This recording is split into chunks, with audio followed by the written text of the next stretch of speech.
성령님, 좋은 아침입니다. 이 시간 성령님을 초청합니다. 오늘도 내 안에 오셔서 하나님을 기쁘시게 드릴 것을 소원하게 해주세요. 오늘 말씀을 통해 구체적으로 무엇을 해야 할지를 깨닫게 해주세요. 깨달은 것을 삶 속에서 실천할 수 있도록 도와주세요. 아멘.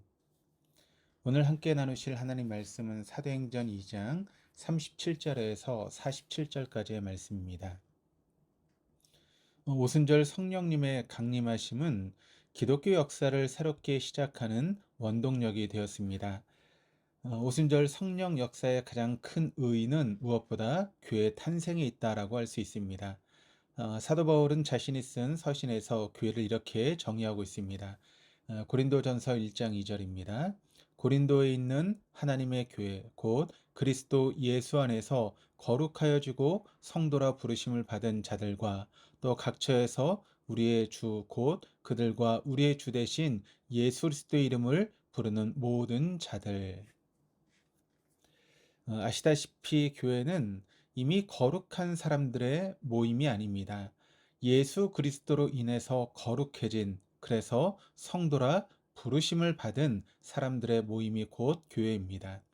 성령님은 여전히 허물이 많은 사람들에게 임하셨고 이것이 초대교회를 태동시키는 힘이 되었습니다. 이렇게 시작된 초대교회의 특징을 오늘 42절이 잘 증거해주고 있습니다. 그들이 사도의 가르침을 받아 서로 교제하고 떡을 떼며 오로지 기도하기를 힘쓰니라. 42절에 잘 정리되어 있는 초대교회의 특징은 네 가지입니다. 사도들의 가르침, 교제, 떡을 떼는 것, 그리고 기도입니다. 헬라어 원문에는 이들 단어에 모두 정관사가 붙어 있습니다. 이들 단어에 정관사가 붙어 있다라고 하는 것은 이 네 가지 요소가 지닌 무게를 말해주고 있습니다. 다시 말해 이 네 가지는 교회에 있어도 되고 없어도 되는 것이 아니라 교회라고 하면 반드시 있어야 하는 요소들입니다. 이 요소들은 다른 단체와 달리 교회를 교회되게 하는 특징이라 할 수 있습니다. 먼저 교회는 사도들의 가르침 곧 하나님의 말씀이 있어야 합니다.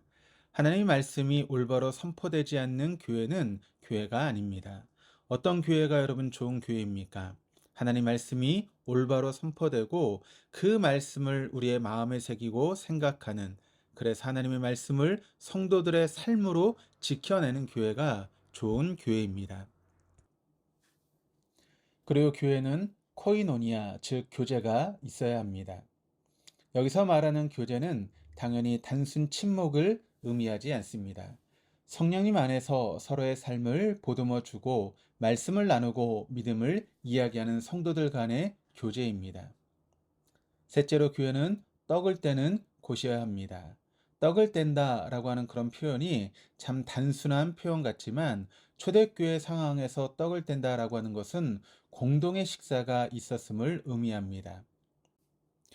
NLT 성경에서는 이 부분을 성만참을 포함하여 식사를 나누는 것이라고 번역하고 있습니다.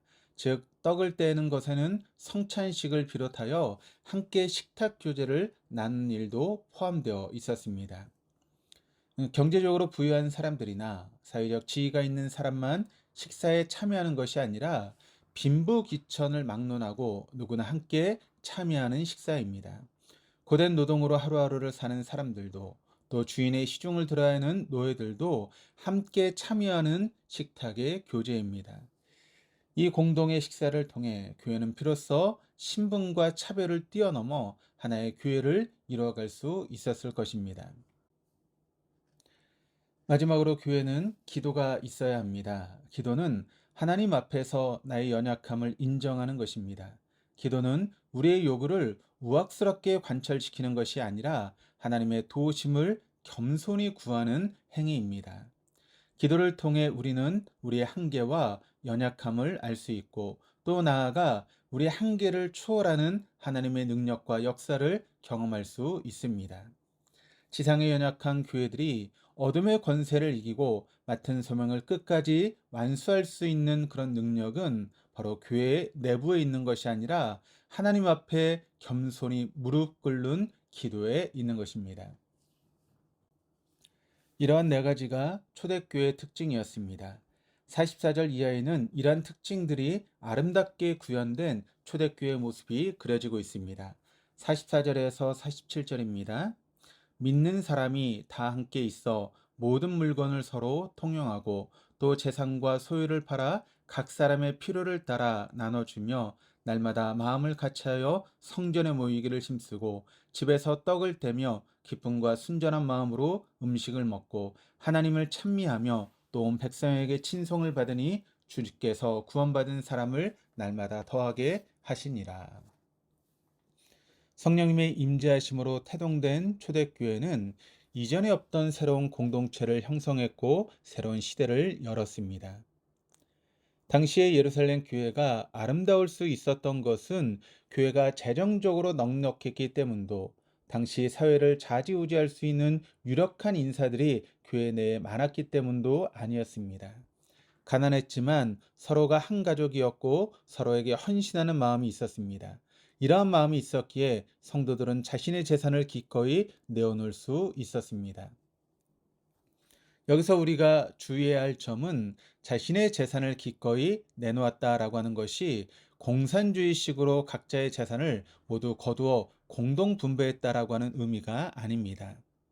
45절에서 재산과 소유를 팔아 각 사람의 필요를 따라 나눠 주었다라고 하는 것은 강요된 행위가 아니라 각 개인의 자발적인 헌신과 참여에 따른 그런 행동이었습니다. 예루살렘 교회는 신약 교회들의 모타가 된 교회였지만 이방 교회들로부터 구제헌금을 전달받아야 할 정도로 재정적으로 열악한 교회였습니다. 그럼에도 성령님께서 주신 순수한 기쁨과 아름다운 교제는 이 교회를 세상의 그 어떤 조직이나 집단보다도 풍요롭게 해 주었습니다. 오늘날 이 땅의 교회들이 되찾아야 하는 교회의 모범은 훌륭한 건물을 소유한 교회에서 찾을 수 있는 것이 아닙니다. 교회는 결코 건물이 아니기 때문입니다. 훌륭하게 지어진 커다란 건물이 교회의 건강함을 대변해 주지 않습니다. 비록 예루살렘 교회처럼 재정적으로 넉넉하지 않아도 변변한 예배실이 없어도 괜찮습니다. 교회는 그리스도 예수 안에서 거룩하여지고 성도로 부르심을 받은 사람들의 모임입니다. 곧 나를 거룩한 하나님의 백성으로 불러주신 그 부르심에 올바로 응답하는 이들의 모임이 곧 교회입니다. 건강한 교회의 모범은 바로 우리 자신이 성도 각자가 하나님의 교회로 응답하는 교회입니다. 사랑하는 교회 여러분, 지상에 완벽한 교회는 없습니다. 교회를 이루는 우리 자신이 완전하지 않기 때문입니다. 그러나 비록 거룩하지도 온전하지도 않지만 나를 하나님의 백성으로 하나님의 교회로 불러주신 주님의 부르심에 올바로 응답한다면 초대교회의 아름다움을 구현할 수 있는 가능성은 바로 우리 안에 있습니다. 우리 한 사람 한 사람이 바로 하나님의 교회이기 때문입니다. 기도하시겠습니다. 하나님, 우리는 거룩하지도 온전하지도 않습니다. 그러나 우리를 하나님의 백성으로 하나님의 교회로 불러주셨습니다. 주님, 우리에게 주신 하나님의 말씀을 마음에 새기고 그 말씀을 우리의 삶으로 온전히 지켜내는 하나님의 사람, 하나님의 교회로 오늘을 살게 하여 주옵소서. 그래서 비록 이 땅에 완벽한 교회는 없다 할지라도 우리를 교회로 불러주신 그 부르심에 올바로 응답하며 살게 하시고 우리로 인해 하나님의 교회가 아름답게 세워져 갈 수 있도록 도와주옵소서. 감사드리며 예수 그리스도 이름으로 기도드립니다. 아멘.